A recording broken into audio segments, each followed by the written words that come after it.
Hello everyone, welcome back to my YouTube channel. My name is Titok. To all my returning subscribers, thank you so much for coming back. And if you are new here, you're welcome. Kindly please hit on the subscribe button and turn on the notification bell. So in today's video, I'm going to be sharing with you guys how to make a stretch crop top with a bell sleeve. So if this is something you're interested in, keep on watching and let's get started.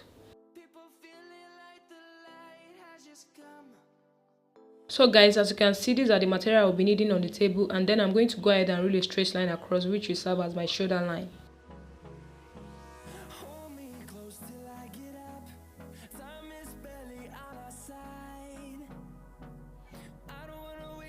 So depending on the length you want, you can either use your upper bust measurement, your bust point, or your under bust line. For me, I'm going to use my bust point as the length, which is 10 inches. So from the shoulder line, I measure down to 10 inches and then roll a line across.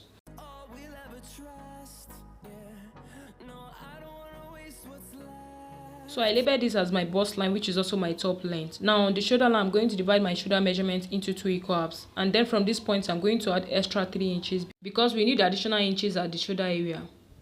So come down to the bust line and divide your bust measurement into 4, and whatever you have left is going to serve as the allowance. After that, I'm going to roll a line to meet the bust line.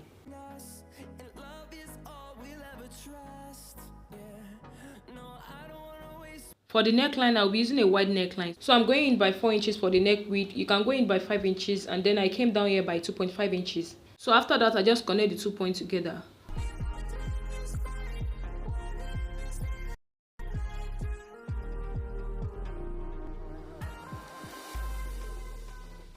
Now I'm going to come down from this point by 1 inch to get my shoulder slope, and from this point I'll connect it into the neckline.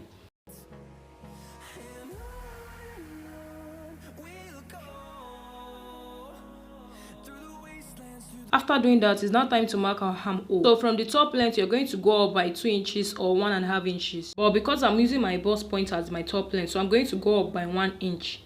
It is not a fitted sleeve, I hope you know, so you just have to add to your armhole. So guys, I want you to take note of something here. When I was done sewing my top, I noticed the length was too short for me. So when taking your top length measurements, I will advise you to come down by extra 2 inches from the bust point. Just make sure the length is in between your bust point and your under bust. You can decide to use your bust point measurement if that's what you want, it's okay.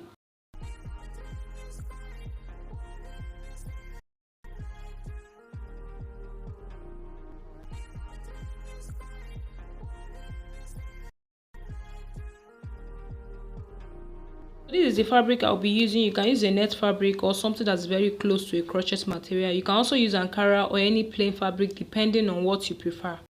I folded my fabric into 4, so the next thing I'll be doing now is to cut out my pattern on the fabric. I added extra half an inch for the sewing allowance. I didn't add any stitching allowance to the neckline and at the top length because I'm not going to sew the end of this blouse.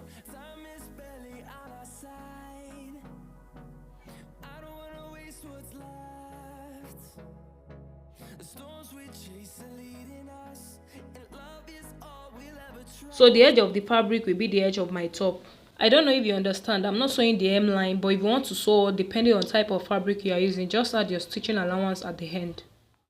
But because I'm not sewing the end of the top, that's why I'm not adding anything there. Now for the sleeve, I'm going to fold my fabric into 4 because I want to cut out the 2 sleeves together.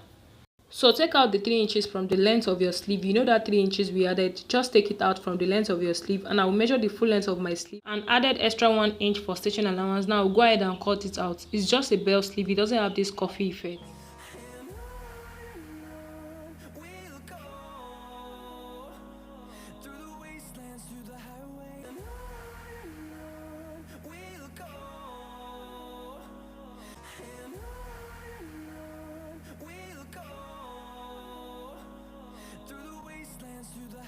The next thing I'm going to do now is to start joining the pieces right side facing each other. So I'm going to head over to the sewing machine and stitch up the shoulder on the both sides.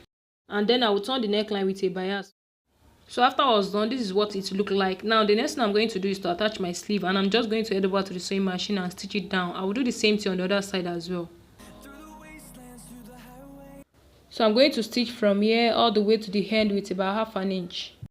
After I was done doing that, I noticed my sleeve were not long enough and I wanted it to be very long, so I had to join to the length. When you are taking your measurements, make sure you take an accurate sleeve length.